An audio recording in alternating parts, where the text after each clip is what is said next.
behalf of Halifax and my magazine to welcome you all to Plenary for India to the Americas, the Trials and Tribulations of a New Pacific Order. I always find it helpful to start these conversations by briefly comparing where things stand today and where they were a year ago when we last gathered in Halifax to eat lobster and listen to the bagpipes. Now, you could probably look at any 12-month period in Asia over the last decade or two and say that things have changed a lot. Nonetheless, I think that over the last year, the changes, the transformation has been particularly striking. Let me quickly mention just a few examples. Last November, the president of China was still Hu Jintao. Last November, the prime minister of Japan was a man named Naoto Kan. I don't know if anyone here still remembers him. Mr. Nishihara probably does. No one had yet heard of Abenomics yet, and the three arrows were still just a twinkle in Shinzo Abe's eye. Few of us, for that matter, knew much about the Senkaku Islands or had heard of the nine-dotted line. Only one country really had an aircraft carrier in the Pacific. Today, the count is, depending on how you do the math, 4, or it soon will be. Meanwhile, last year in 2012, China's annual growth rate was still close to 8%. Today, of course, it's slipping.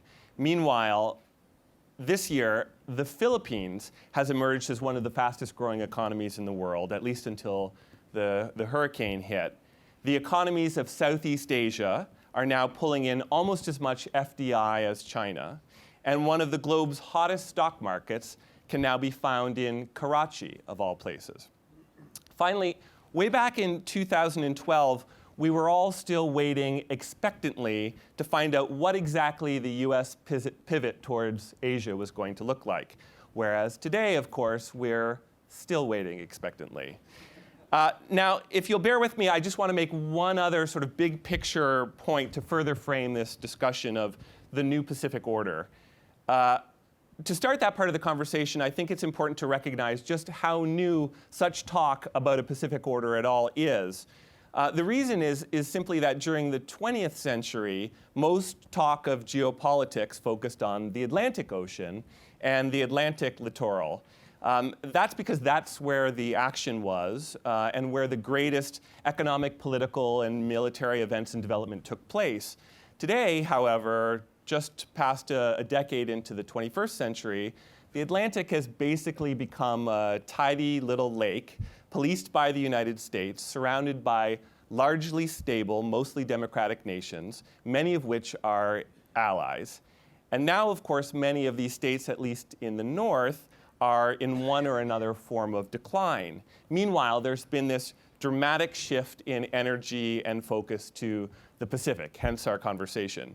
Due to blistering economic growth throughout the region, we're seeing a huge upswing in commerce, in new forms of cooperation, whether it's the TPP or the Alliance of the Pacific, about which we'll be saying more soon, but also a lot of new conflict, or at least rising tensions. And as was mentioned in the last panel, yesterday China announced a new air defense zone in the East China Sea, which is not exactly an optimistic or a promising development. And what all this raises, to my mind, is one critical question, which is, as the economic might and the geopolitical clout of the region grows, with new actors entering the scene all the time, which trend, increasing cooperation on the one hand, or increasing conflict on the other, will dominate?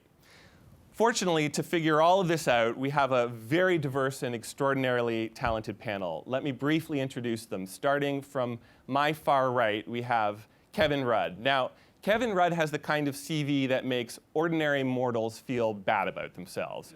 As well as serving as Australia's 26th Prime Minister, he served as Australia's 28th Prime Minister. He played a key role in the creation of the G20, and yet somehow throughout all of this, he's found time to be one of the sharpest China experts that I know. Now, very fortunately for our purposes, but not Australia's, Mr. Rudd also recently left government, which I hope means he'll be especially impolitic in what he says today. He shakes his head, but I know he can't help himself. Sitting to his left, it's my pleasure to introduce Rodrigo Hinz-Peter, Chile's Minister of National Defense. Mr. Hinz-Peter is a diplomat, he's a statesman, he's a politician, he's a lawyer. He's also served at Chile's Interior Ministry. He ran President Sebastián Piñera's campaign in 2009, and he's worked as an attorney in New York City, is that right? Which I'm sure made the cutthroat world of Asian politics seem like child's play by comparison. Sitting to his left is Masahi Nishihara. Mr. Nishihara is currently the president of Tokyo's Research Institute for Peace and Security. He's had a long and illustrious career, which included serving as the president of the National Defense Academy, and he's a writer who's published extensively in Japan and also in the West.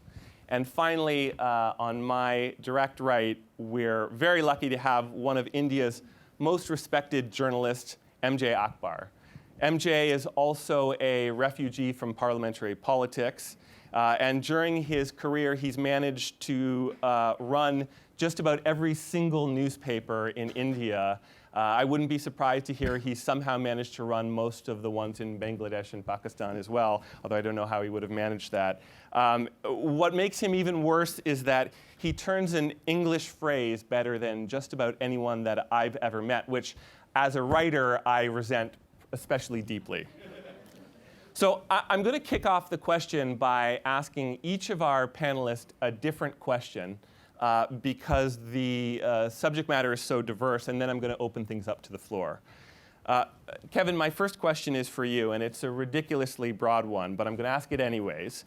One, because I know you're up for it, and two, because we have so many different Pacific players here today. It may seem strange to be talking about Asia and Asian security without having a Chinese voice on the panel. But then again, we don't have an American voice on the panel either. And I'm hoping that those two absences, like Kevin's recent retirement from politics, will allow us to be even more open and indirect without hurting anyone's feelings or having a gunboat show up off our favorite islands in the East China Sea. So the question is, as you compare the region today to what it looked like just a year or two ago or a few more, which of the two trends that I spoke of a few moments ago is predominating? Conflict or cooperation? Does it make sense to speak of a new Pacific order? And if so, what the heck is it? I think the underlying reality has been constant for the last several years. And you have, in fact, two sets of megatrends working against each other the whole time. One is the globalizing forces and the integrating forces of the economic explosion of East Asia and the Pacific going back over the last 20 to 25 years. And that's just pulling everyone together. Simultaneously, you have all these 21st century open globalizing economies running up against a positively 19th century set of security policy arrangements with unresolved territorial disputes right across the region. You've mentioned one in the East China Sea, we know the others, Korean Peninsula, Taiwan Straits currently in the icebox, not doing too badly, South China Sea problems. And of course, swinging around to unresolved questions in South Asia as well. So these two are, frankly, still pulling and tugging at each other. If you go to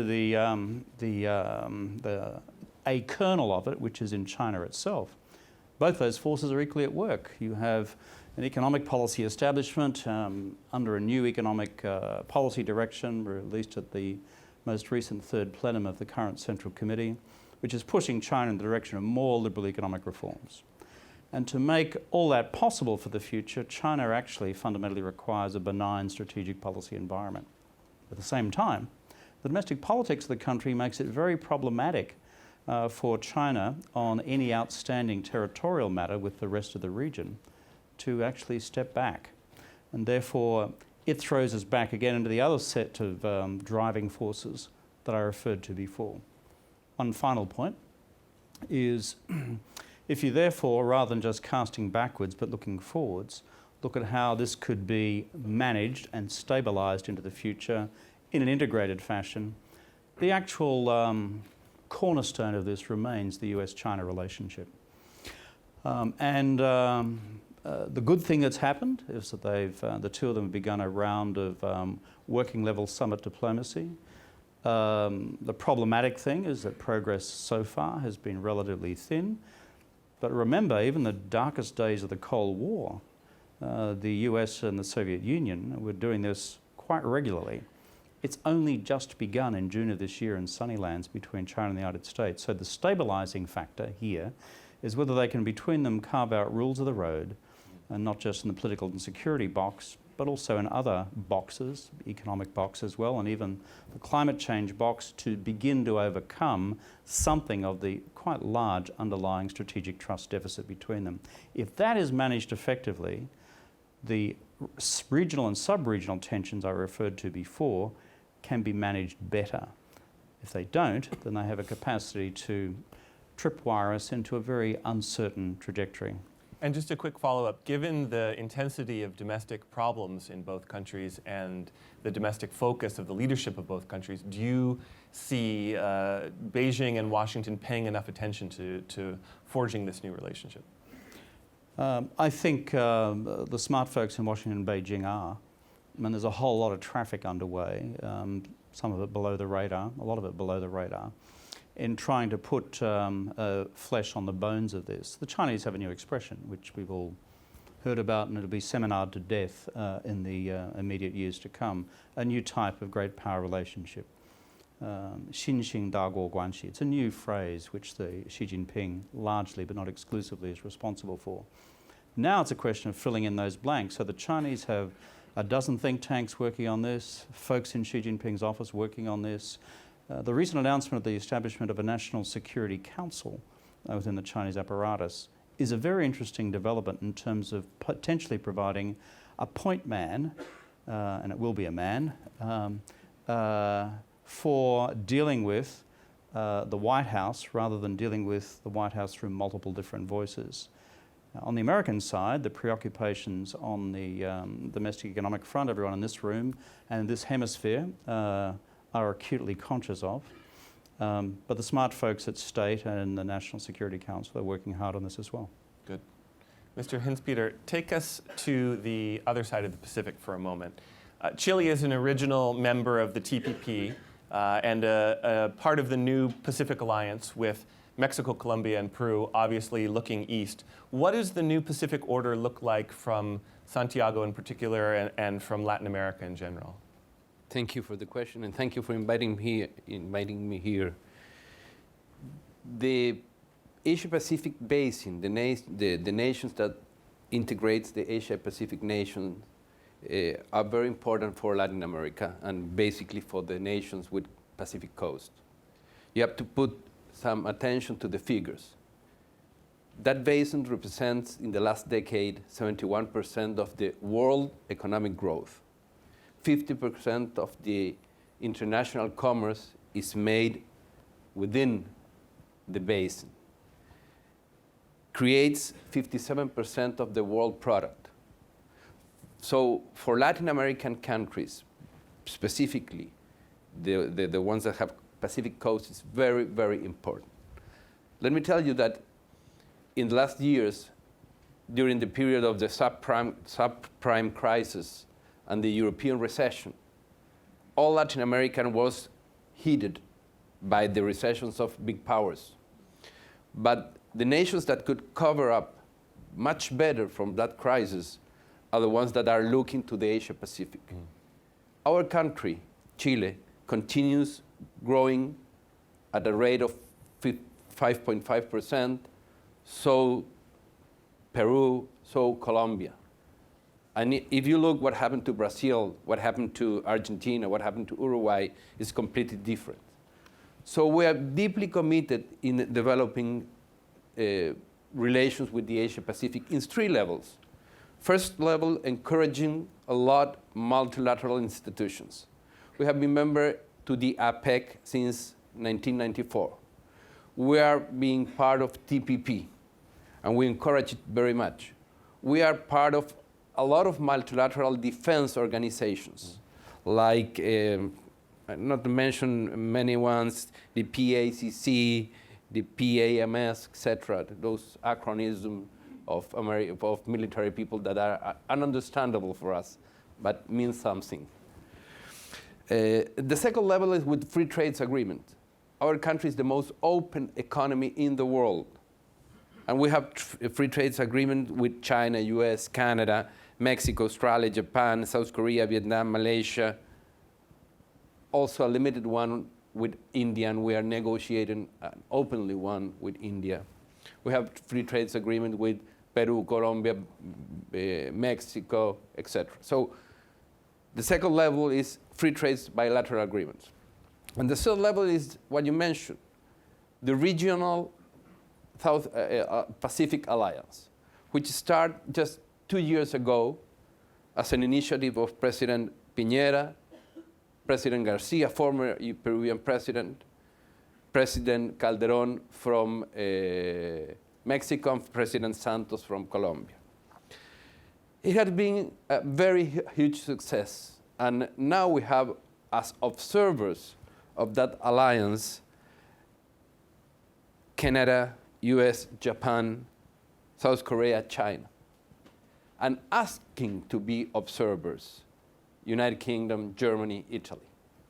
So there is something you have to stress and put attention, the Pacific Alliance. But not all is good in the South Asia Pacific basin. I am deeply concerned, I have to say it, that I'm deeply concerned with North Korea. I think that we should not address a forum like this talking about just what is going well in the South Asia Pacific and avoiding to talk what is going bad. We have a country with concentration camps. We have a country with millions of people starving. We have a country that just 2 weeks ago, 80 people were executed because they were looking South Korean movies and having a Bible.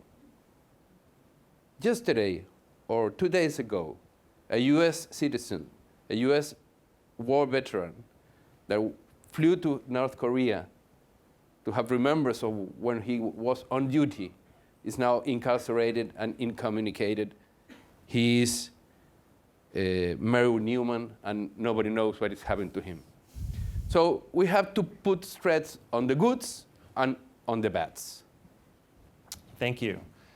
Mr. Nishihara, Prime Minister Abe has talked about various forms of new security arrangements for Asia over the years, mostly predicated on an alliance of democracies. That seems like it could be a promising form for, if not a new Pacific order, a way of organizing at least part of it.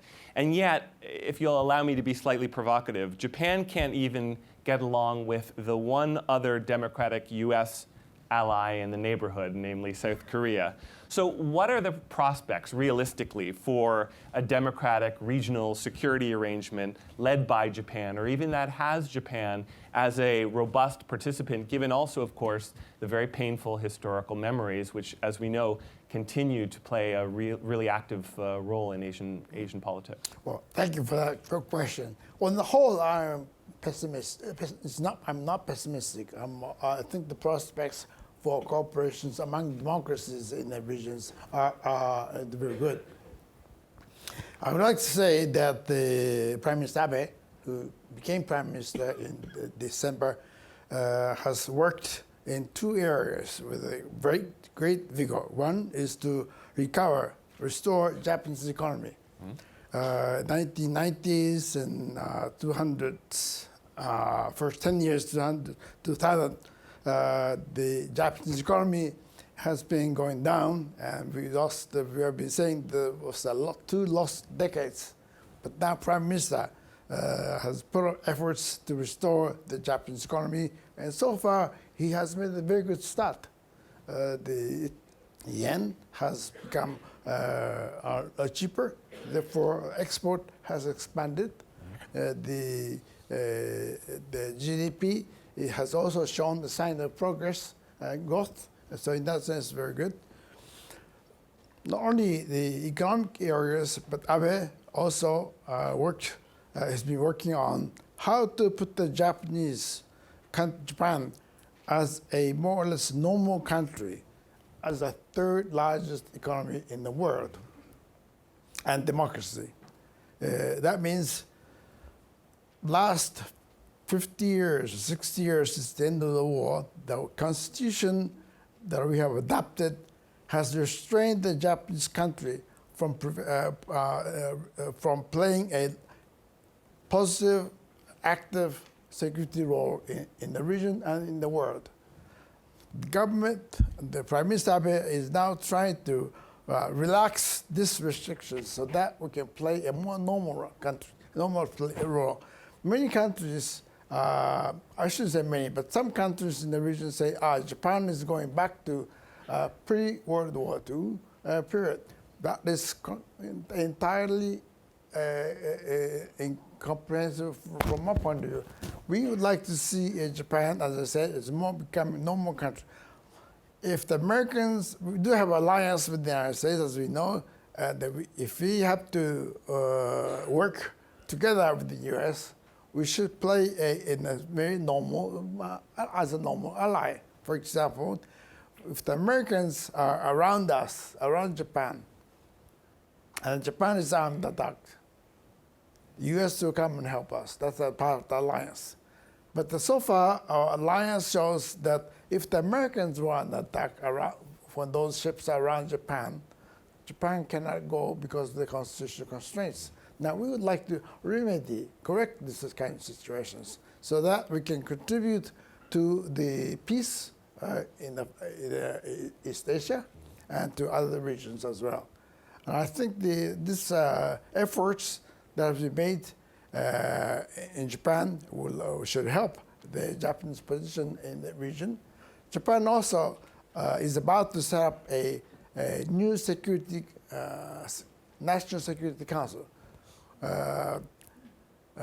Mr. Rudd mentioned about Chinese National Security Council, but Japan also set up. Try to make more efficient decisions about the emergency cases, security cases, as well as emergency disaster cases, and also to make a long-range strategic plan for Japan's future defense.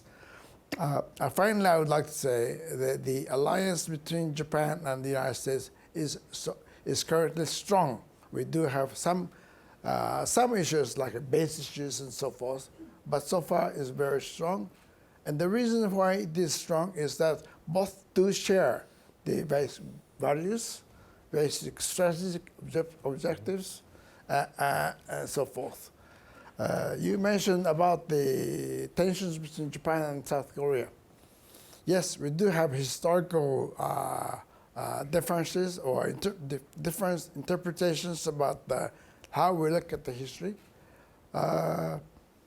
This is the issue we may have between Japan and the United States as well. U.S. dropped atomic bombs over Japan. Japan can interpret this is out of question, anti-humanitarian. Americans would argue they had to drop bombs because to save the American soldiers in fighting with the war with the Japanese. In the last 60 years, at the end of the war, we have never raised this issue. We know all the issues, but officially we have not raised the issue. Therefore, we have built the alliance. I do hope that Japan and South Korea will be the same way. We do have historical differences, but we can put it aside from the main diplomatic issues between the two countries. And so Okay, let me push you on that last point, because as you say, Japan has been an exemplary international player for the last 60 years. And so there are many reasons why Japan should be able to function as a normal country in a military sense as well. But there are also good historical reasons why it makes Japan's neighbors very nervous when Japan starts to talk that way. It seems to me that the best way to put these issues to bed once and for all would be for Japan to directly address them in a frontal way, the way that Germany did in the 1960s, to put them to bed. And yet, I interviewed Shinzo Abe in Tokyo less than a year ago, and when I asked him about whether Japan had been an aggressor in World War II, when I asked him about questions of apologies, when I asked him about visiting Yasukuni Shrine, the answers are always very ambiguous, and it's that ambiguity that makes Japan's neighbors nervous. So why not just be clear and issue a full and complete apology and then move on? No. Well, I realize that the concerns that neighbors have about this position, but Mr. Abe has learned, shall we say, a lesson. Since January or February this year, he has been very careful about what he has to say about the situations. In fact, we do have many issues we can raise about Korea, about China. For example, the textbooks. As I would say textbooks in these countries are much less balanced than Japanese textbooks, history textbooks.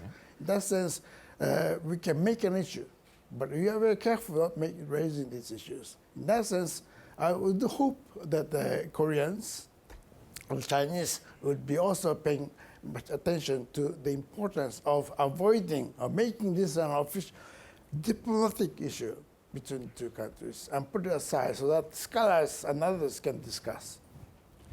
MJ, because I just said some mean things about Japan, I'm now going to say some mean things about India. Delhi today seems mired in political dysfunction, and the prospect of decisive governance is not even on the horizon. Moreover, even when times have been good, India has often been criticized for not punching its weight internationally. Given those two facts, do you see India's role changing anytime soon? When is it going to start acting like a Pacific or a global power and contribute in a really robust way, a way commensurate to its size, to this evolving global order, which, as Kevin pointed out, is still really caught between a 19th century definition of politics and a 21st century definition of economic integration? You began by mentioning how many prime ministers had changed since the last Halifax. Let me suggest to you by the next Halifax conference, more will change, including in India, most probably. Mm-hmm. And one of the reasons why it will change is because of indecisive government. I am absolutely sure that whatever the next election brings, it will bring a very forceful prime minister with a new view of the world. Are you going to tell us who that's going to be? No, I'll be held up. But I think the reason why India becomes the odd man out is because India finished strategic affairs at a very critical moment when the world was reshaping itself after World War II. To an extent, the West, and when I say the West, I mean West as strategic space, not as geographical space. Otherwise, Mr. Rudd would not be in the West. But the West has looked at India really through the lens of the British Empire in strategic terms. And the British need for India was focused on fighting the Russian bear from the north, as well as forays into China. I mean, it was Indians who fought the Opium War. It was in the Indian army which went and captured Egypt, not the British soldiers. It was Indian treasure which paid for the Egyptian conquest. So, since then, we've inherited this problem. Now, in 47-48, very dramatic things happened. India was split. Pakistan, after partition, inherited the responsibility towards the Soviet Union, the strategic responsibility towards the Soviet Union. By 48-49, America was seeing a somersault of its wartime alliances. It was not only staring at a red Europe, it was staring at a red Pacific after Mao came in. Now, ideally, in the Pentagon map, India should have been playing the role that Pakistan played vis-a-vis Russia in the Pacific. But India finessed through non-alignment. It was not something many people understood. Some still don't, including many Indians, but that apart. what we are seeing today is the emergence, to cut a long story short, of something very important and interesting. We've used the word alliances, robust. Now, these are really wartime words. Arguably, India's position that peace is is as difficult to maintain as it is difficult for war to fight, is coming into its own. India and America and this region are creating alliances which are peacetime alliances rather than wartime alliances. And what's the essential difference? In a wartime alliance is like a Catholic marriage. The Pope won't allow any divorce. But a peacetime alliance is, well, it's consensual adultery. You know, I mean, there is a main partnership, but there's a lot going on the side. And nobody wants to be blindsided. Nobody wants to be blindsided. I mean, here you might have Washington urging us, go and confront Beijing. And then next thing you know, you find Washington chatting up the hair in Beijing. So the word, I think, that is emerging as the most important strategic word is not conflict. India and China don't want conflict with each other. In fact, one of the most important peace agreements, why nobody gave it the Nobel Prize, I don't know, is the alliance or is the understanding between India and China on the Himalayas, which was signed in 1989. Not a single shot has been fired on that very dangerous border. And the new word that is going to shape our attitudes is containment, not conflict. And this is a much more nuanced game in which, as I said, everybody is going to play all sides. India and Japan have a very effective equation. India and Australia are maintaining an enormous, India and Korea, and so on and so forth. But I would like to actually also highlight that while the Pacific is going to be a major player in the emerging, India has to be worried also, particularly vis-a-vis America, about 2014 and its consequences. I mean, we don't think of America withdrawing from Afghanistan. What we are seeing is America withdrawing from the whole region between Afghanistan and Morocco, which opens up a very different possibility, and that's very dangerous. Because that vacuum is not being filled by effective governance. I mean, on a slightly cynical note, between Delhi and Morocco, there may be just 3 effective governments. And I would dare to say that would be Delhi, Tehran, and Israel. 4th, you may have governments, but they don't control much space. And what happens in this vacuum? Militias rise. Most of these militias, I heard a term this morning, Islamic. It's wrong. They are not just Islamic. They are Sunni Salafist militias, which is quite a different story altogether. You see 2014 as the end of a period of a war. We see it as the beginning of another war. And that beginning of another war is going to be a very dangerous war. And in that war, India and China may be forced, much against their will, to become partners. Because if that war in which AFPAC will be the base, preferred base, look at the world from their viewpoint. They are looking at the world this way. They defeated the Soviet Union. After that, they defeated NATO. Are there any powers in history which have been more powerful than these two? After having done that, what are small little, tin pot countries like India and China? And therefore, India is there ready for a carve-up. Xinjiang is the vulnerable part of China. This whole region is going to be in a disaster area of which Syria is a very thin, foretaste. And that is what should be worrying Halifax, if Halifax is going to be around. I mean, it's going to be around the next 5 years, if it's going to be around for the next 10. Okay, Halifax, we've just been told that we should be worried. So I think it's a great time to bring everyone else into this conversation. Let's start taking some questions. When I call on you, I've been asked to please wait for the mics stand, give us your name, and then the question. The gentleman here, please.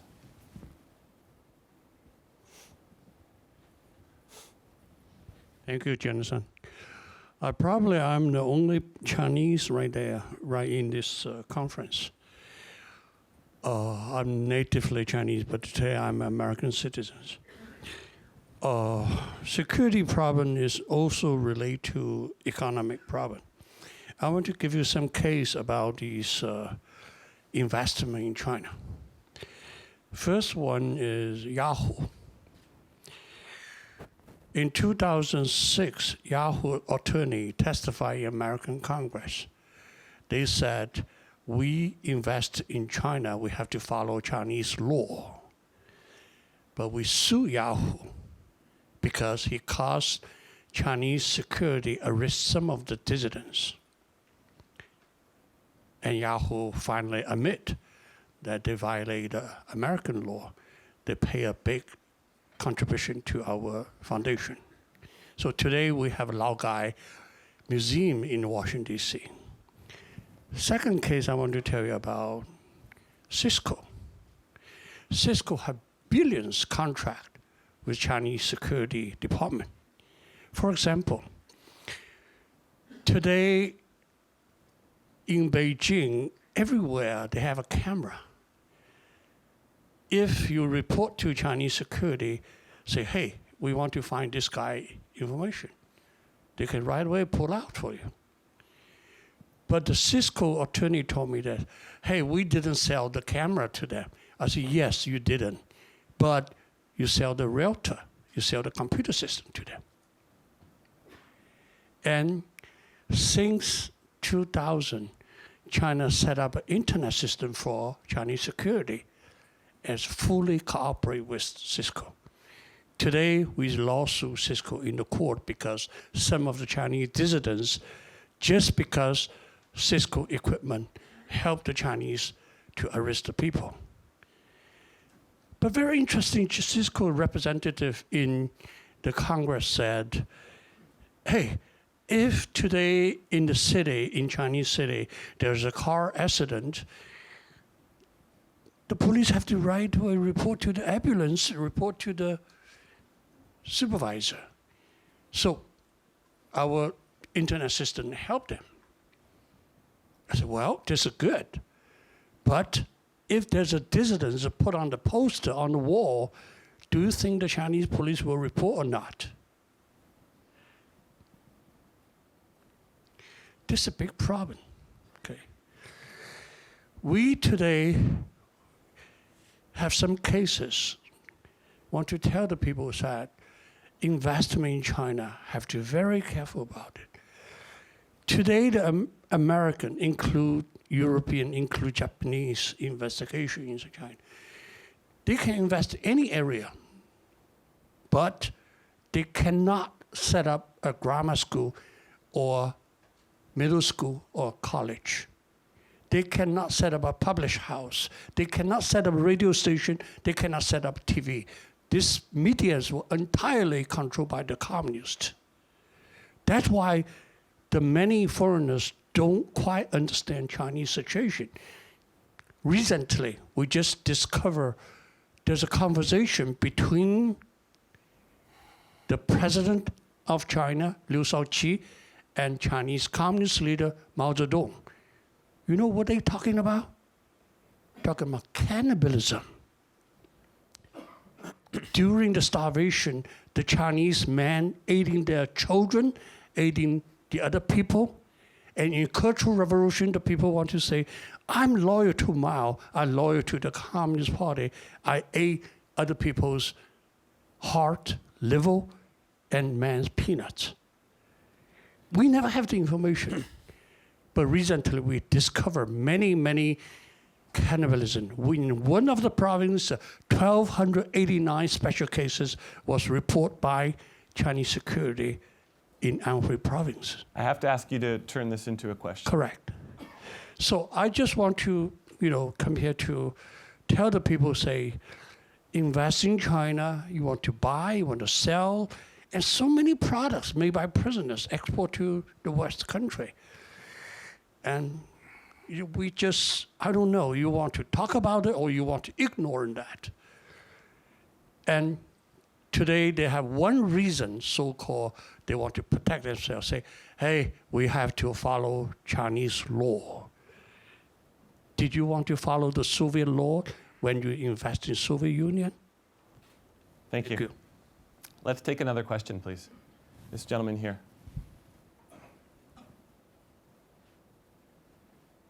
Hi, I'm Henry Bensurta, Assistant Secretary for the West Philippine Sea Center from the Foreign Affairs Department, Philippines.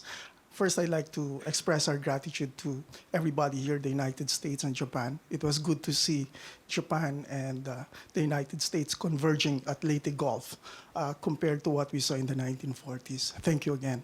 I have a comment and a question, and I'd like to preface my comments and question that from the perspective of the Philippines, it's not our intention to create an enemy out of China. I think China is an important player in the Asia-Pacific, and we would like to have friends with China. Unfortunately, it's very difficult to have that friendship and smile with somebody as a friend when his foot is on my foot. It's very difficult to smile with that. And by that, I'm referring to the expansive claim, actually, of China, which from our perspective is the crux of the problem in the South China Sea. Essentially, the second one is that not only is this expansive, because when you look at the global situation, there are too many disputes, but many of these are actually benign. The problem with this expansive claim in that region is that it's breathing, it's living, and it's very active. And it did not start only 3 years ago, but you have to look in the 70s, and you will see a pattern in terms of tension coming up because of certain activities. Then diplomacy is applied to bring the tension down. But after a decade or so, you will see that same pattern all over again. And over a period of time, what you will see is an upward inclined curve, actually, that is consistent with that assertion. To the degree that we have seen that rise in terms of economic and military power, we have seen also a proportionate increase in that assertion. And from our perspective, this is creating certain problem in the South China Sea that will have to be addressed. Now, my last point in that regard is how is the West going to play a role in this respect? And I think there has to be a fusion in the previous discussion earlier in terms of the question that was posed. I think that question ought to be posed as well in terms of the geographic context of the Asia-Pacific region, because the territorial dispute in the South China Sea is not just limited to that disputes over the concerned parties. On the other hand, its implications are far-reaching. And to the extent that there is a vacuum, and we've seen the U.S. pivot, the thing is, it's not a strategy. It is still a work in progress. And the thing is, that constructive ambiguity to a large extent creates that vacuum that actually invites adventurism. And this is what we saw. Just to give an example in that, in the Scarborough Shoal, for example, last year, there may have been a debate in terms of the Beijing politics, in terms of the doves and the hawks. But when they were successful in getting Scarborough, I think that debate was closed, and there was only one policy. That because that policy creates an immediate return on investment, and there is an immediate dividend, then this is the correct policy. And immediately after that, when you go chronologically, that problem immediately spilled over in the in the East Sea. Senkaku became a problem, and you will see that the people who were involved in Scarborough are the very same people that were also involved. My question, therefore, there is, in light of this, what should the West play in this respect? Not necessarily for the resolution of the dispute, perhaps, but how can you contribute in the shaping of a behavior? Because you have here a country that's going to be a powerful country with weapons on his hand, and therefore, how do we play our role to make sure that this country, which is important in the international community, would play a positive role? Thank you. So let's make this an answer for the entire Pacific region, not just about the West. We're talking about order. The question has been raised about China's aggressive territorial claims. How do we square that with a discussion about order? Is the order the new order, China does what it wants, or do you see the creation of cooperative or other mechanisms for dealing with these disputes? Kevin, do you want to weigh in? There's a danger in this conversation that we simplify it too much. Sure. What's the bedrock of security and stability in Asia and the Pacific? Largely since 45, but certainly since 75 and the fall of Saigon. It's been the continued US pattern of alliances, of which there are 5 formal ones, as well as a series of US military relationships, together with extraordinary contributions to security and stability in Southeast Asia through the institution of ASEAN over the last 40 years. You put all those things together, frankly, it has been remarkably stable, enabling this region to generate the level of economic growth that you've seen, and frankly, which has benefited the entire world. It's now the world's big market. So that is as it's been. It's not been perfect, but frankly, that's as it's been. The real question for the future, which touches on the point raised by my friend from the Philippines, is this.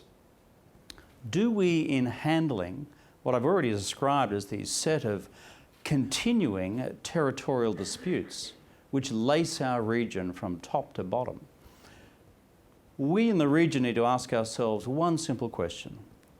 Are we going to repeat the mistakes of Europe from the first half of the 20th century, or learn from that and do differently when it comes to territorial disputes? I'm in the latter category. Without taking the position of rights and wrongs on any particular territorial dispute, because most governments around the world are neutral on them when it comes to whether it's East China Sea, South China Sea and the rest. The core question is the adequacy of institutions to manage these outstanding disputes. What the Europeans did sensibly, having slaughtered each other in 2 world conflicts, was they started to evolve these things. The CSCE, the OSCE, the early agreements which led eventually to the EU. Who would have thought way back then that you could finally put to bed, you know, a century of mutual hostility and bloodshed between France and Germany? You did it. Not perfect, everyone complains about it today, but its geopolitical utility has been demonstrated.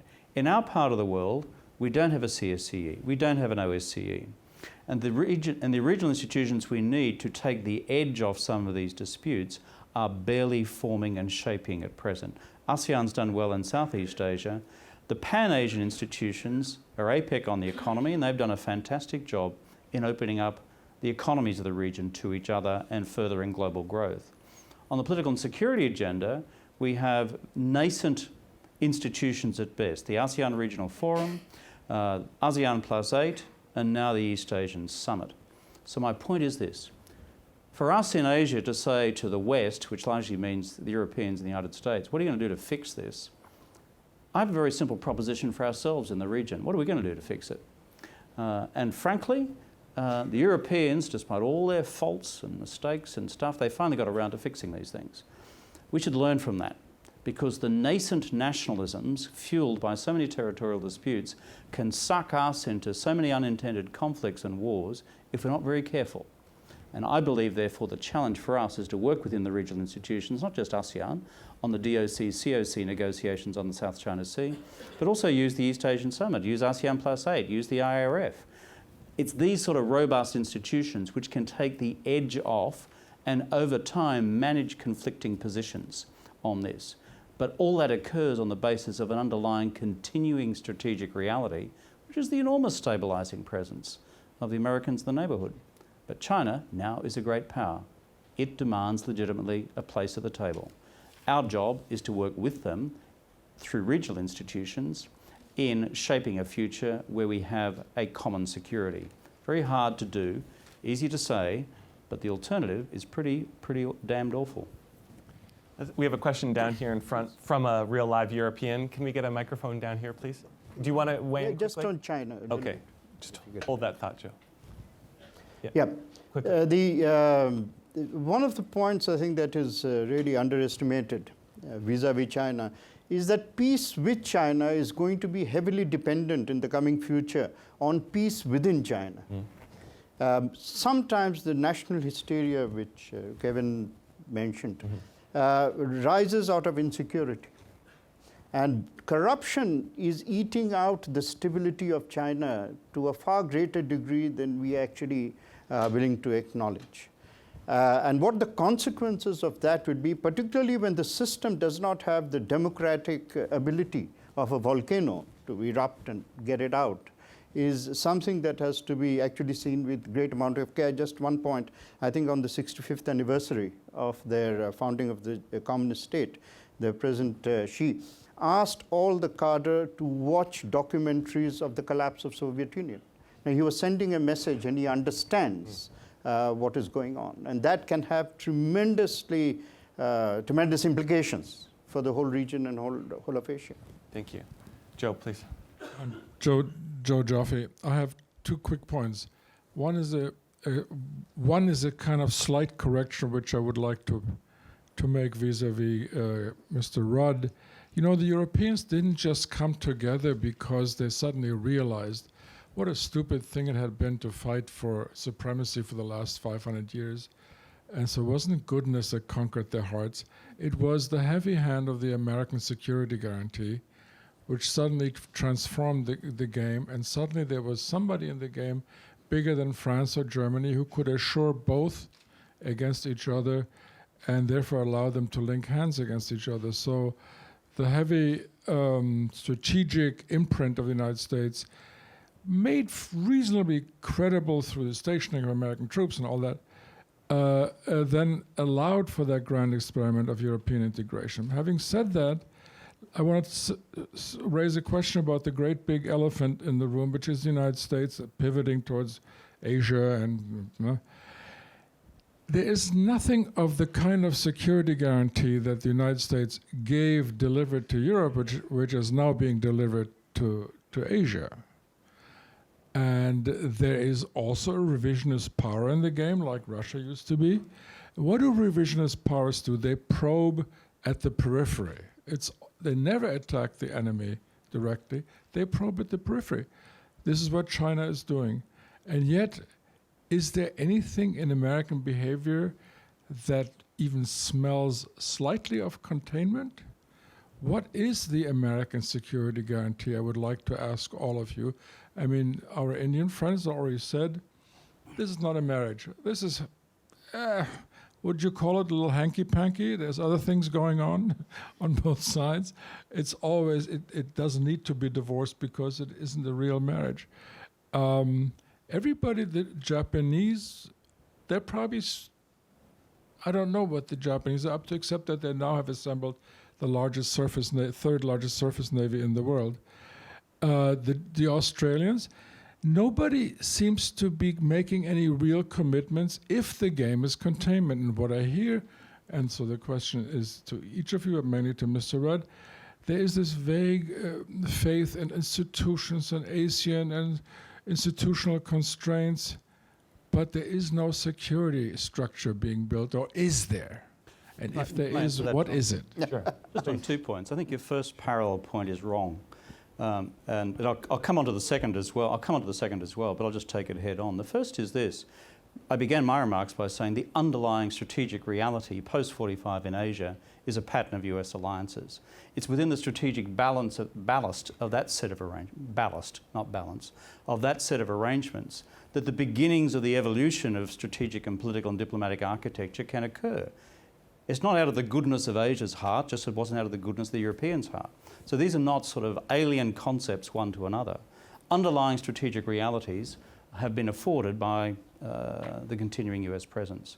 But institutions grew out of Europe, partly because of that reality, partly because of the US presence, of which there is a parallel form in Asia, whether it's troops in Korea, or it's naval deployments in Japan, whether it's the massive US Pacific Fleet, which would outgun the Chinese People's Liberation Navy by a factor of 100 to 1, given current capabilities right now. Those are the realities here. All I'm saying is, what do we learn from the Europeans? That frankly, based on that, given the vastly different political and civilizational cultures we have across this vast continent of ours, which we blithely call Asia, a European term which means East, when you've got Indian civilization, when you have Japanese civilization, you have Chinese civilization, the Malay civilizations of Southeast Asia. These are vastly different entities. In fact, our challenge is greater than the Europeans because you had an overarching Judeo-Christian inheritance. But therefore, the wisdom lies in how do you craft institutions based on that underpinning strategic reality in order to take the edge off disputes such as the one referred to by my good friend from the Philippines, so that they don't actually escalate out of control. And finally, on the question of the US sort of overall strategic posture within the region towards China, let me just say one thing about China. And I'm on the record as having said many, many, many critical things about China over a long period of time. The Chinese, if they were today pursuing the policy they had through the Cultural Revolution, when the Communist Party believed in communist internationalism, would be out there spreading international destabilisation, as they sought to do in the 50s and 60s, which they've ceased since 1978-79, disavowed themselves from doing. Their entire game plan is largely domestic economic renovation. The next 10 years under Xi Jinping, and I would encourage everyone to read in detail the plenum document from the Third Central Committee, it shows you what their priorities are. It's basically how do you transform the growth model. They need strategic, a benign strategic environment to doing that. The legitimate question about the Chinese, it's not what happens in the next 10 years so much in terms of overall regional stability. It's what happens when China's, as it were, fundamental economic footings are comprehensively in place. Because the debate in Beijing now is one they've never had in their history. What is our roadmap in the future for behaving as a global great power and or superpower in the region and the world? That's a debate that's alive right now. The focus for the immediate present is in that document. And it's all about how you get another 200 million people out of poverty and how you transform the growth model from investment to consumption. I think those are the big questions. And in the region, it's not soppy-minded centre-leftism to say that we should have regional institutions. If you take, for example, Zelek's thesis of responsible global stakeholderdom, written about 10 years ago now, all that's about is integrating the Chinese into global and regional institutions so that they learn with the rest of us what it takes to contribute to a rules-based order. This has not been part of China's historical experience because it's been so domestically focused. It's a work in progress, but institutions based on, robust regional institutions based on fundamental strategic underpinnings of the type I referred to before with the Americans, I believe is the way forward for a deeply fractious region. And I'm concerned and optimistic about its future. But we've got to make it work in Asia. It's our place. We can't sort of look to Europe and hope that they're going to come steaming over the Pacific. Last time they did that, they colonised everybody anyway. Mr. Nishihara, do you still want to jump in? Yes, just want to say a few things about China. China has two phases. Economically, it's a good market, attractive market. But in the area of military activities, it does create lots of disturbing activities. Basically, I would say China wants to promote encroaching expansionism. Therefore, it has tensions with us of the island, Senkaku, the tensions in Southeast Asia, tensions in the Indian Ocean, and so on and so forth. Around Chinese continent or coast, they do have, China has started to create more tensions. Now, how do we hedge against those?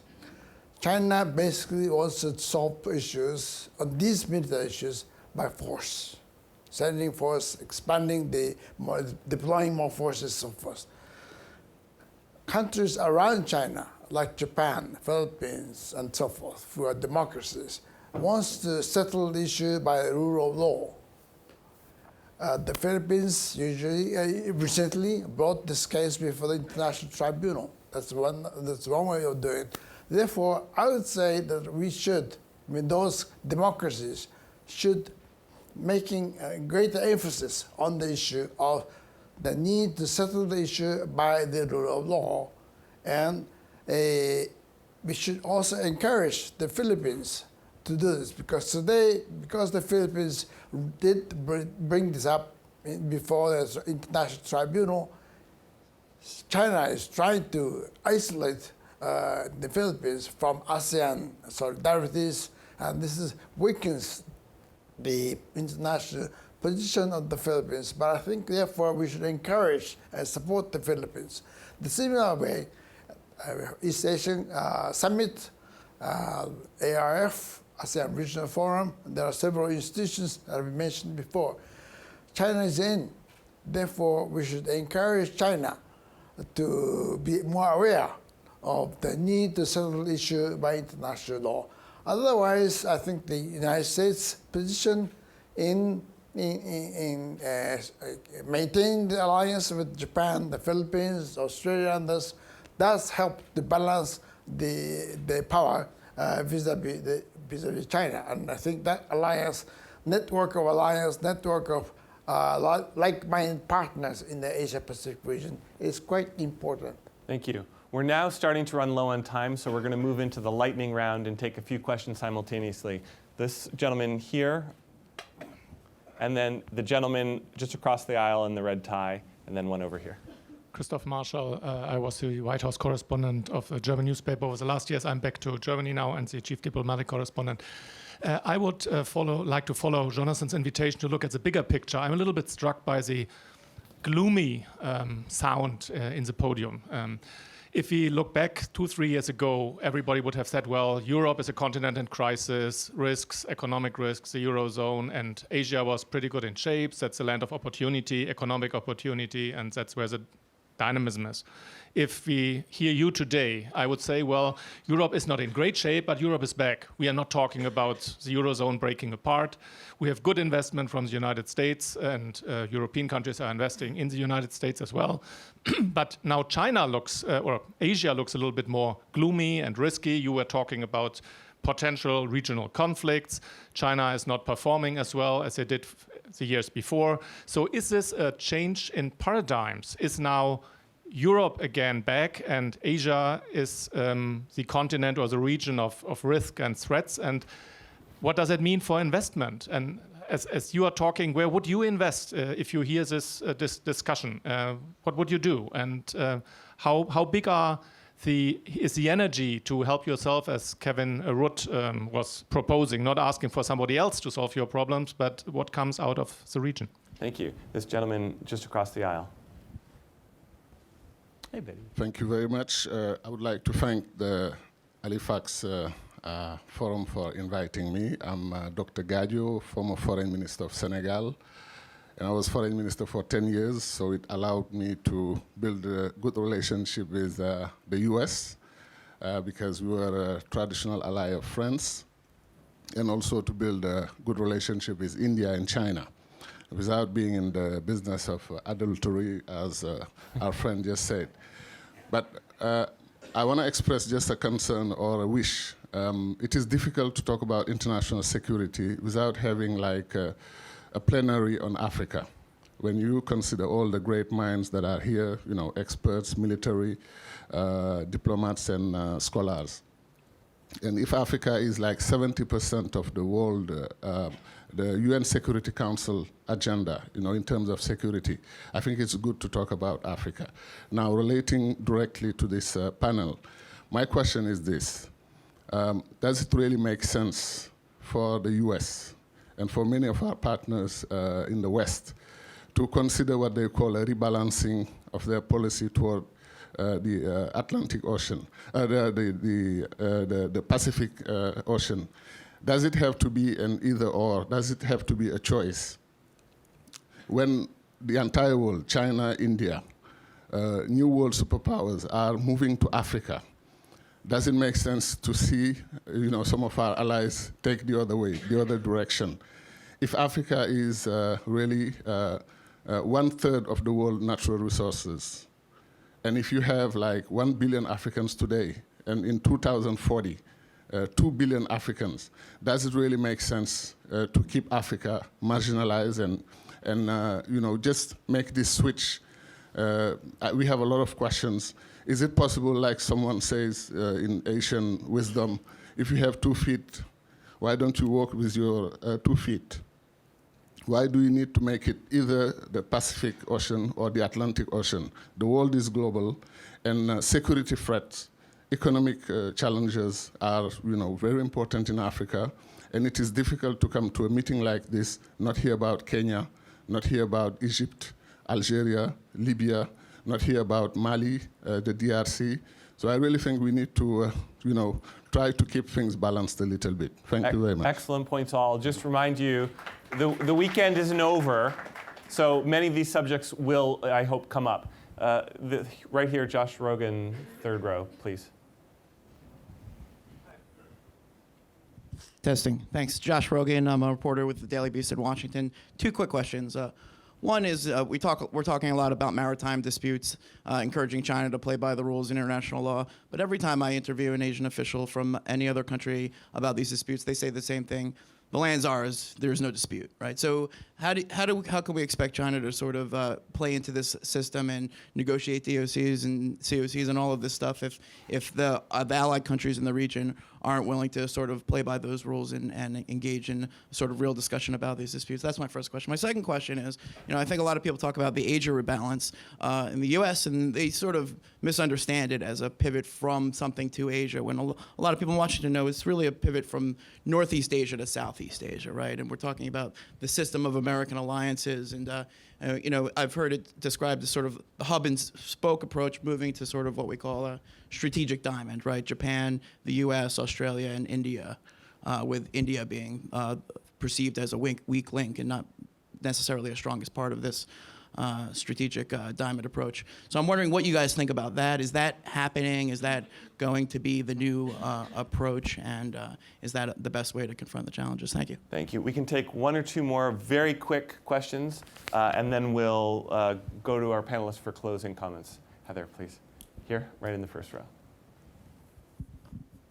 Heather Hurlbert, National Security Network. I wanted to invite you to give the United States government some advice after a full day of hand-wringing about the space from Delhi to Morocco, without using the words leadership, support democracy, support our allies. What is the one thing you would like the United States to be doing in that space that it's not doing? And second, are you worried about the TPP, or what happens to the TPP if and when it becomes obvious that it will be difficult to get it through Congress? Great. What I would suggest now is that each of you take a turn, and that serves as the wrap-up for the panel. Just to remind you, we have the question now that has our paradigm shifted back? Is Europe doing better, Asia doing worse? Where would you invest? Africa, and does it make sense to think of the pivot as an either-or? Can it be both? How can we expect China to play in a Western system? And what's your advice for Washington? Why don't we go in reverse order this time? MJ, you want to take on it, whatever part of that you choose to comment on? Well, let's begin with the investment from our German friend. As far as India is concerned, we are very clear. We want to invest in Britain because we want revenge. That's no desire to go anywhere else. And I'll slip across the whole, let others take the rest of the rainbow. But because I think that's extremely important. What we are dealing with from our perspective, I mean, I'm honestly not looking at America from the American perspective. I'm looking at it from the Indian or the rest of the world's perspective. And one tends to get the sense, which may be right, may be wrong, that the White House no longer understands the world. And the world doesn't understand why the White House doesn't understand the world.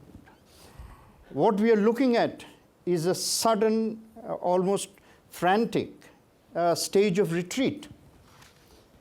Even when you retreat, you have to do it in a measured manner, because the vacuums you leave are very dangerous and volatile if the space you retreat from is not managed. And I think that is where the next regions, we have to also shift our understanding of conflict. Conflict is no longer between armies in uniform. That age is possibly over, because those stable states have learned to, as Kevin was saying so markedly, we've learned to manage differences, say India and China. manage differences and contain them with dialogue, which is sensible. I'm not necessarily civilized, but certainly sensible. What do you do with shadow armies? Shadow armies that do not belong to a Geneva Convention. Shadow armies that expect you to play by your constitutional rules. You check up with any army, any general sitting here, and he says, how do I deal with terrorists when my hands are tied behind my back or in front of me by a dozen different rules? How do you deal with the Taliban? Do you deal with the Taliban by being nice and polite and saying thank you very much? Or do you deal with Taliban the way Taliban deals with you? These are the major issues, and we are looking at spaces. I no longer say they are nations. In many senses, World War I has not ended because the consequences of the dismantling of the Ottoman Empire are still with us, visible on page 1 of all our newspapers. How do we manage the consequences of a world order in which the proclaimed superpower, the superpower that emerged as the only superpower after the collapse of the Soviet Union, I mean, you retreat and you wonder why Putin is coming in? It's a miracle that he hasn't come in much faster because of his own weaknesses. China is essentially, I don't think, interested in taking that space except as economic, trade, not in strategic terms. India, it has no appetite. India and China actually have never sent armies abroad. So this is a world in which is collapsing in front of us, but nobody knows how to manage the collapse because the person who is retreating has not told us what is next except isolationism. And the rest of us will now have to deal with many of the consequences of your intervention, as in Iraq, as in Afghanistan, where the flag of nationalism has been handed over to maverick barbarians. And we are left now, to deal with the bathwater, babies sitting in Kentucky. Mr. Nishihara, Yes. it's all yours. Let me begin with my remarks on Africa. In short, Africa is becoming more unstable from our point of view. Therefore, we pay greater attention to Africa, as you have mentioned. Japan does, for example, provide lots of economic aid and now more technical aid to African countries. That may not be enough, but I think this is something that other Western countries in the past alone have done this. That Japan is trying to do something new things for Africa. In fact, some of the forces from Asia, including Japan, are involved in anti-piracy operations in Djibouti, the Gulf of Aden, and so forth. So we are getting more involved in Africa. Second, lady asked what Japan can offer, or other countries can offer for USA to do. TPP's successful handling of TPP is very important at the moment. But from our point of view, US should try to put its own house in order. The economic situations are very difficult. Congressional instability is also very difficult. Finally, I'd say Asia is quite different from Europe today. Asia, in that sense, is very not so stable. But I would say, rather than saying unstable, Asia is dynamic. We do have diverse kinds of nations. We have 3 communist countries in our region: China, North Korea, and Vietnam. How do we organize all these countries in a more stable situation? It takes time. Therefore, I would say, instead of trying to create a new world order, as this session put for its title, pick up issues. For example, anti-piracy issues. We work in the Gulf of Aden with the multinational arrangement. For the South Asian countries, we'll put another organization or another framework to solve the issues. We have East Asian situations, Southeast Asia, Northeast Asia. We have different arrangements like ASEAN's East Asia Summit, and I think we can work on these issues. instead of trying to come up with one world order, I think we should pick up individual issues and try to settle issues and try to bring in more stability. That may be more practical rather than trying to think of the whole world order. Thank you. Minister, please. Thank you. With respect to China, first of all, China is a very important commercial partner of our country and also for many other countries in Latin America and worldwide. I agree with Mr. Akbar on what he said with respect to peaceful. The peaceful China depends on what happened within China. It's very, very important. I think the problem is that during the last decade, all the countries have moved on with China based on interests. And this is the crucial dilemma in foreign affairs.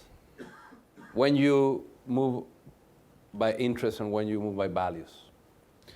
We have construct a good relationship with China based on interests. And it's okay, it's nothing bad on that. But at some point you have to try to push on values also.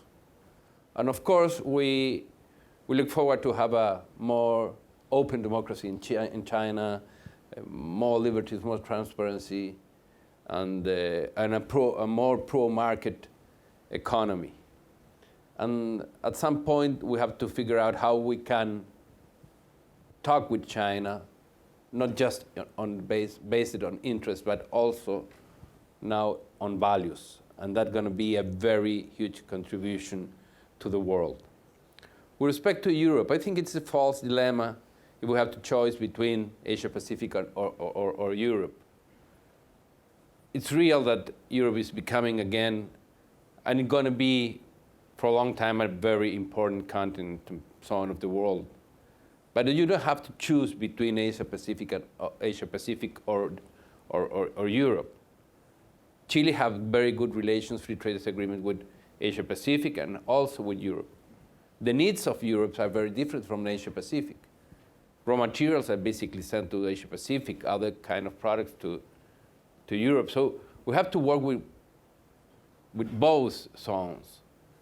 And we have to be very happy when Europe is stand up with growing economies, and also if we have an Asia-Pacific growing up as it had been the last decade.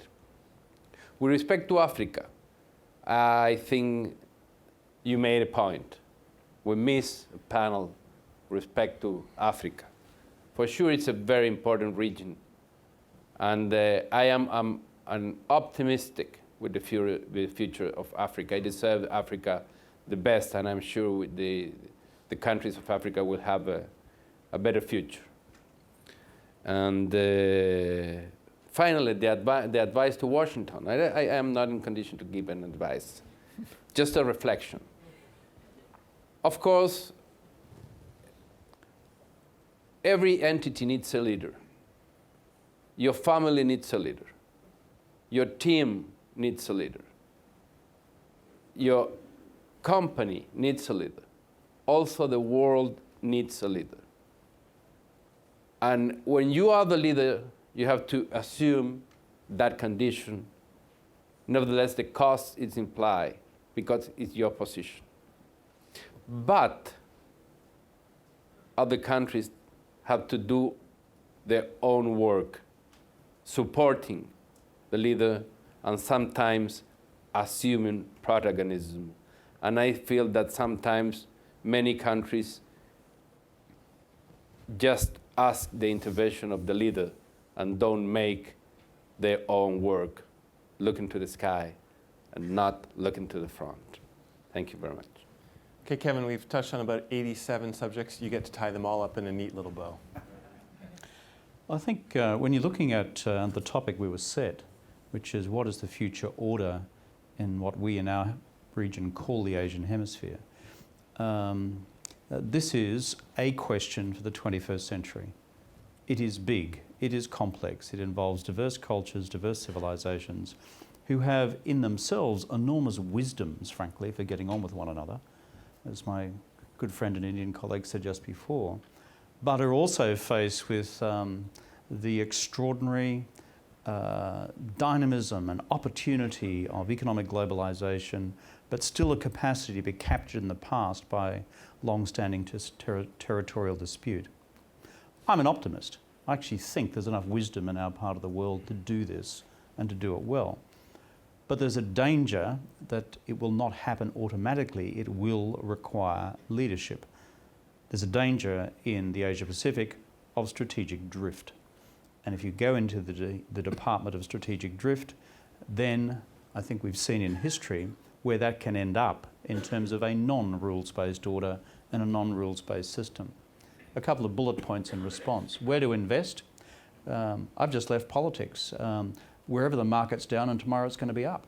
So if someone could tell me where that's going to be, I'll sort of lodge some cash tomorrow. The bottom line is, look, this is a global economy. And there's just a danger in our conversations that they become captured by zero-sum gamism, Asia versus Europe, balance, rebalance. I mean, that is not the reality. For my good friend from Africa, Africa and Latin America between them represent, in my view, having looked at the numbers over the last 5 years, the next wave of what we currently call China and India. 2 billion Africans by the time we head towards mid-century. 1 billion plus as it will be in the Latin American continent. Sub-Saharan Africa growing at a phenomenal rate over the last 6 to 7 years, one of the bright spots in the global economy. So, zero-sum gamism of any form, Europe, Asia, Africa, Latin America, is pointless from a geoeconomic perspective, pointless from a business perspective, and I think ultimately pointless from a geopolitical perspective, but it does give us one point to consider. If you are the world's remaining superpower, life on a daily basis is complex. You've got to cover all these bases, put yourself in that position. It's hard, it's not easy. And while we're beating up on the Americans here, which seems to be the usual sport in gatherings like this, or beating up on the Chinese, or beating up on the Chinese or the Americans, let's look at it from the history of superpowers in the world. This has been a relatively benign superpower against all historical benchmarks. Would you prefer the British Empire? Would you prefer the French Empire? Would you prefer the Spanish Empire, the Portuguese Empire? How about the Roman Empire? Actually, Pax Americana hasn't been too bad against the historical precedents. They're not perfect, but they, apart from Teddy Roosevelt having too much to drink one night and launching off into Manila Bay and the Spanish-American War, basically they've not been in the business of colonising the world. Let me flip it into the Chinese for a moment. In the 15th century, Chinese were the world's greatest economy. They had a massive fleet, Zheng He, massive, the great Chinese admiral of the late 15th century. They could have colonised all of Asia if they wanted to. They weren't interested. They wanted to go out there, earn $1, or whatever the 15th century equivalent of $1 was, and that was about it. Sure, there was a bit of a tributary system attached to it, and that's a complexity, but frankly, their interest in territorial acquisition by that historical benchmark has been relatively limited. And therefore, it's a more complex phenomenon that we're looking at. Which brings me to my final point about the immediacy of this question of the rebalance, which I think is being misread right across the world in terms of its essential strategic reality. What's happening in DC at the moment? They're cutting the defence budget. And so this thing called the US fleet out there spread across the various oceans of the world, we should all get used to it. It's going to be smaller than it was before. So the Americans have said, in the future, we're going to have 60% of the US naval assets in the Pacific. Well, hold the phone. With a smaller fleet, 60% in the future will be about exactly what the Americans have today, or possibly a bit less. I mean, it's a great triumph of public relations at that level, but it's more serious than that. The net strategic presence of US naval assets in the Pacific will be about the same as it's been for the last 20 years or so. Plus or minus, probably minus a carrier battle group out of the 6 which currently exist. But where does this fit in the overall grand strategy of the region and the world in terms of the China century and the Asia-Pacific century? And the very cogent question asked by my German friend before about what is the strategy in this part of the world? The best way we can put it, I think, as regional friends and partners dealing with this emerging phenomenon called China, is a strategic hedge. None of us want conflict in this region. None of us. None of us. We've seen the horrors of war, like you have in Europe. In fact, if you're Australian, you see the horrors in both hemispheres. because we're the West and the East and the East and the West and all the rest of it. But the point is this, with China it is an open question how they will evolve. There's no history of territorial expansionism. However, their economic power is massive and influence is spreading in various parts of the world. Therefore, the challenge is how do we engage the Chinese in the regional and global rules-based order so that they, according to what Zelig said a long time ago, become increasingly enmeshed in a rules-based system which serves their interests over time as well. WTO membership helped China's economic modernisation. Access to global free markets helped China's modernisation. China's now seeking intellectual property protection because they've got innovations themselves. They want to protect rather than take from others. Okay? So the logic of it is that. But here's the caveat, which is where there's a wisdom, and the hedge. And the hedge is, what if it does turn out badly for one reason or another? And the hedge has some pretty hard-edged bits to it. And that is a system of US alliances, a system within those alliances whereby most of us who are US allies are maintaining a robust defence and national security posture. And are certainly expending more than 1% of GDP, or less than that, than you are in Europe on your national defence establishment. We are spending considerably more than that. And thirdly, to at the same time send a clear signal, which the administration has done, that America is in this region for the future.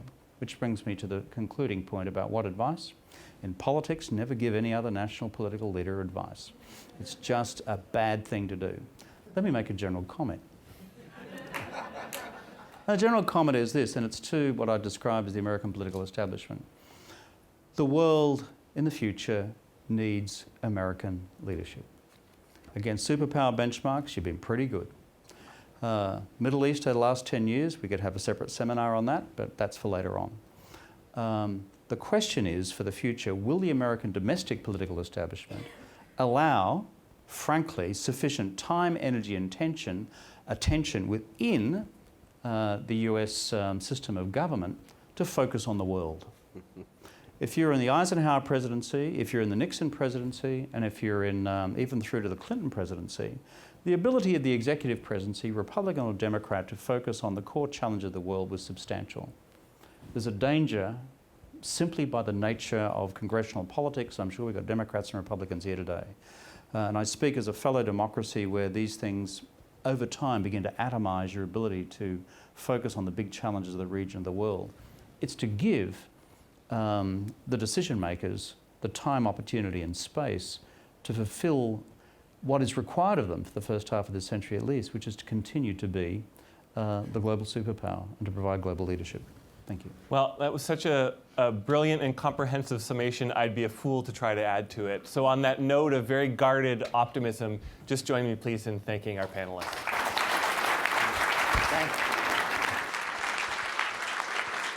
Thank you. Thank you very much. And let's also thank Jonathan for an expert moderation of this panel. Thank you. Just a final point, you can now all go to lunch, but when you come back at 2:30 is the Halifax chat, which will be about the global freedom agenda, what happened to it, what were our expectations, were they met, were they not met, and all the rest of it. So please be here, you'll enjoy it. It's a 30-minute quick-fire session. See you at 2:30.